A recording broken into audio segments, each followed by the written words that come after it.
السلام علیکم، کہانی پرائم میں خوش آمدید۔ آج آپ سنیں گے ایک پولیس افسر کی ڈائری سے لی گئی کہانی۔ جو ہی ارشد ارسلان اپنے کمرے میں داخل ہوا، حیرت سے اس کی آنکھیں کھلی کی کھلی رہ گئیں۔ ایک اجنبی اس کے بیڈ پر بے سدھ سو رہا تھا۔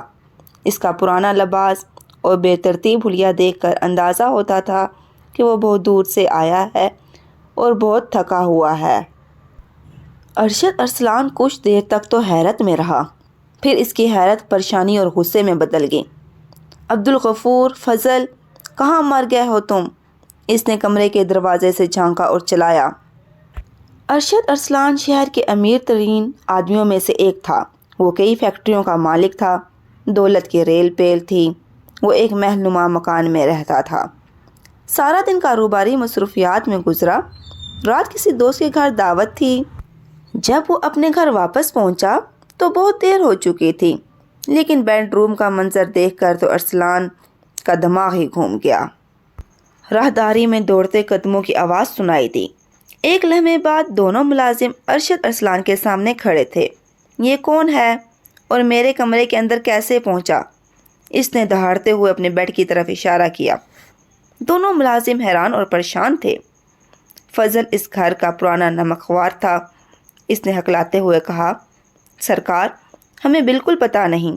بڑا گیٹ سارا دن بن رہا ہے، چوکیدار ایک منٹ کے لیے ادھر ادھر نہیں ہوا۔ اس سارے ہنگامے میں اجنبی شخص بے خبر سویا رہا۔ اٹھاؤ اسے، گھوڑے بیچ کر سو رہا ہے کمبخت۔ عبدالغفور، تم بھاگ کر جاؤ اور چوکیدار کو بلا لاؤ، ارشد ارسلان غصے سے بولا۔ فضل بیڈ کی طرف لپکا اور عبدالغفور تیز تیز قدم اٹھاتا ہوا راہداری میں غائب ہو گیا۔ سرکار، سرکار! فضل جو ہی اجنبی کے قریب پہنچا، حیرت سے یوں اچھلا جیسے اسے بجلی کے تار نے چھو لیا ہو۔ کیا ہوا؟ ارشد ارسلان بوکھلا کر اس کی طرف بڑھا۔ سرکار، یہ تو امجد صاحب ہیں، بڑے سرکار امجد ارسلان صاحب۔ کیا؟ ارشد ارسلان کو زور کا جھٹکا لگا۔ بھائی جان، بھائی جان!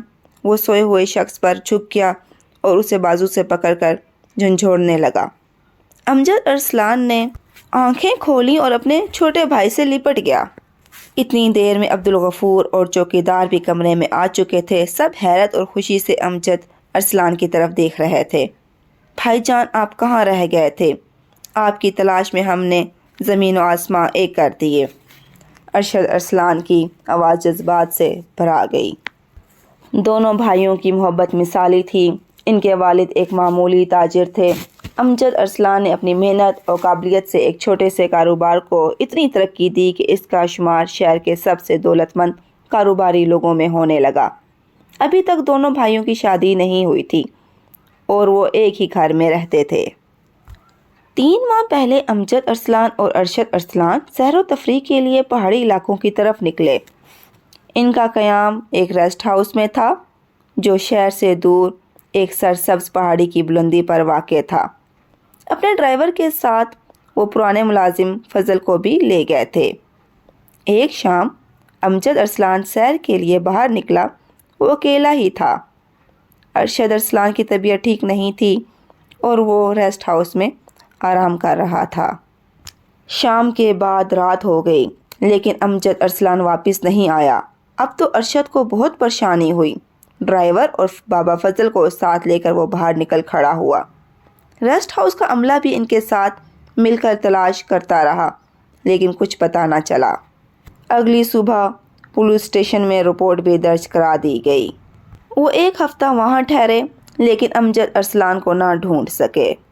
اب 3 ماہ بعد اچانک اپنے گھر میں انہیں دیکھ کر سب حیران بھی تھے اور خوش بھی۔ آپ کہاں رہ گئے تھے اور آپ نے یہ کیا حال بنا رکھا ہے؟ ارشد ارسلان کی خوشی میں پریشانی کی جھلک بھی نظر آ رہی تھی۔ بتاتا ہوں بھائی، امجد ارسلان نے تھکے ہوئے لہجے میں کہا۔ میں پچھلی 3 راتوں کا جاگا ہوا ہوں۔ تھوڑی دیر میں آرام کروں گا، پھر تازہ دم ہو کر بتاؤں گا۔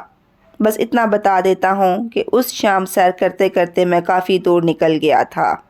ایک چوٹی سے سورج ڈوبنے کا منظر دیکھ رہا تھا کہ کسی نے پیچھے سے مجھے زوردار دھکا دی اور میں لڑکھڑاتا ہوا کئی 100 فٹ گہرائی میں جا گرا۔ پچھلے 3 مہینے کس حال میں گزرے اور یہاں تک کیسے پہنچا، یہ ایک لمبی کہانی ہے۔ عبدالغفور ارشد ارسلان نے اپنے ملازم کو آواز دی، فوراً صدقہ خیرات کا بندوبست کرو، مینیجر صاحب سے کہو مجھ سے فون پر بات کریں، ابھی اور اسی وقت۔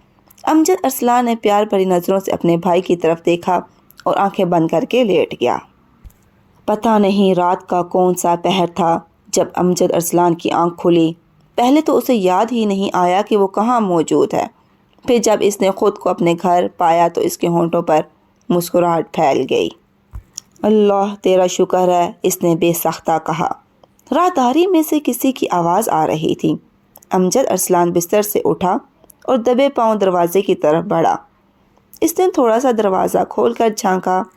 ارشد ارسلان ٹیلی فون پر کسی سے بات کر رہا تھا۔ اس کی آواز بہت دھیمی تھی، لیکن امجد ارسلان کو اس کی آواز سنائی دے رہی تھی۔ جعفر صاحب، سارا معاملہ چوپٹ ہو گیا۔ ہاتھ آئی ساری دولت جاتی نظر آ رہی ہے۔ بڑا ڈھیٹ ہے امجد بھی، خدا جانے کہاں سے پھر آ ٹپکا ہے۔ امجد ارسلان اپنے بھائی کے الفاظ سن کر دھک سے رہ گیا۔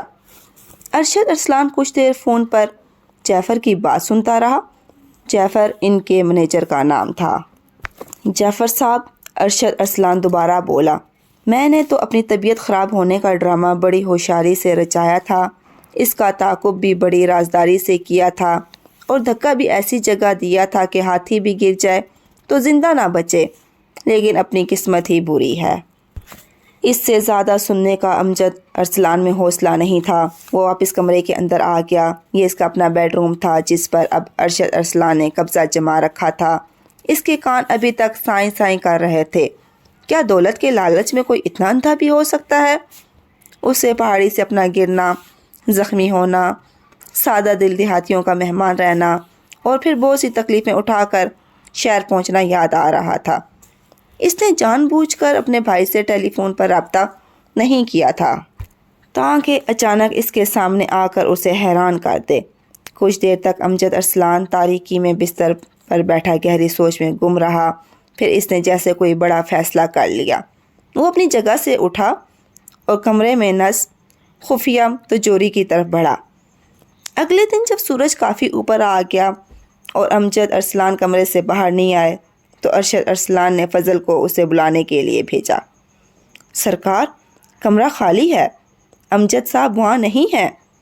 فضل گرتے پڑتے واپس آیا اور دور زہی چلانا شروع کر دیا۔ ارشد ارسلان بجلی کی تیزی سے راہداری کی طرف لپکا۔ جو ہی اس نے کمرے میں قدم رکھا، خالی بستر اور چوپٹ کھلی تجوری اس کا منہ چڑھا رہے تھے۔ تجوری خالی تھی اور اس میں صرف کاغذ کا ایک ٹکڑا پڑا تھا۔ ارشد ارسلان کا اوپر کا سانس اوپر اور نیچے کا سانس نیچے رہ گیا۔ اس نے کاغذ اٹھایا۔ یہ امجد ارسلان کا لکھا ہوا خط تھا۔ وہ پڑھنے لگا۔ یہ میری بدقسمتی تھی یا خوش نصیبی کہ میں نے کل رات ٹیلی فون پر جعفر سے ہونے والی تمہاری ساری باتیں سن لیں۔ تمہیں اپنا بھائی کہتے ہوئے مجھے شرم آ رہی ہے۔ یہ گھر میں نے بہت شوق سے بنوایا تھا کہ ہم اس میں ہنسی خوشی پیار محبت کے ساتھ رہیں گے۔ گاؤں میں والد مرحوم کی دشمنی کا خیال کرتے ہوئے میں نے اپنے بیڈ روم میں ایک خفیہ راستہ بھی بنوایا تھا۔ میں اسی راستے سے کل شام گھر میں داخل ہوا تھا تاکہ تمہیں حیرت زدہ کر سکوں۔ اب میں اسی راستے سے باہر جا رہا ہوں۔ لالچ نے تمہاری آنکھوں پر پٹی باندھ دی اور تمہیں اندھا کر دیا۔ میں تجوری سے اپنی فیکٹری اور جائیداد کے کاغذات لے کر جا رہا ہوں۔ میں سیدھا اپنے دفتر جا رہا ہوں جہاں میرا پہلا فیصلہ جعفر کی ملازمت سے برخاستگی ہوگا۔ اسی تجوری کے خفیہ خانے میں وہ کاغذات بھی موجود ہے جن کے مطابق میں تمہیں اپنی آدھی جائیداد کا مالک بنانے والا تھا۔ جائیداد تمہارے نام کرنے کے کاغذات مجھے تمہاری اس سالگرہ پر تمہیں تحفے میں دینے تھے، لیکن اب میں اپنا فیصلہ تبدیل کر چکا ہوں۔ وہ غریب دیہاتی جسے میرے امیر اور دولت مند ہونے کا کچھ علم نہیں تھا، جس نے بے غرضی سے 2 مہینے تک میری ذمہ داری کی اور میری جان بچائی، میرے حسن سلوک کا زیادہ حقدار ہے۔ میں نے اس کی بیٹی سے شادی کا فیصلہ کر لیا ہے۔ شام سے پہلے یہ گھر چھوڑ کر چلے جاؤ ورنہ مجھے قانون کی مدد لینا پڑے گی۔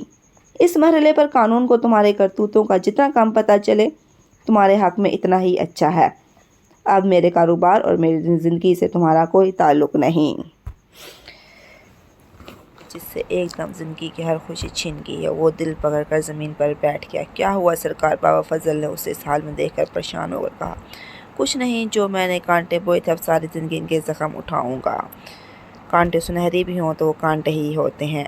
ارشد ارسلان کانٹے کانٹے سنہری کانٹے دہراتا ہوا بے دم ہو کر زمین پر گر پڑا۔ اگر کہانی اچھی لگی ہو تو لائک کریں۔ ملتے ہیں ایک اور نئی اچھی سی